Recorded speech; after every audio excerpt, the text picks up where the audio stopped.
Dabar pademonstruosime, kaip reikia atlikti matavimus su augalų diagnostikos prietaisu.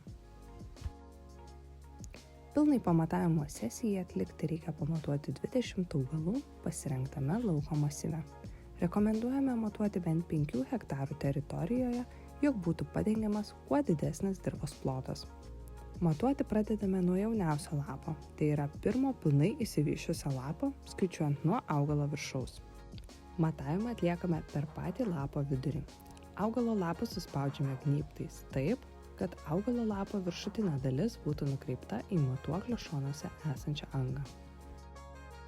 Atliekame matavimą, spausdami mygtuką M arba mygtuką esantį ant prietaiso nugarėlės.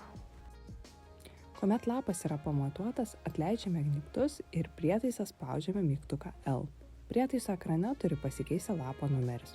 Kiekvieną augalo lapą reikia pamatuoti 3 kartus.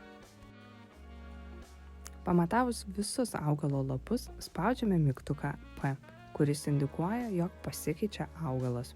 Ekrane turi pasikeisti skaičius, nurodantis augalo numerį. Atlikus pilną 20 augalų matavimo sesiją, galime pasirinkti naują matavimo sesiją, paspausdami ir palaikydami mygtuką M.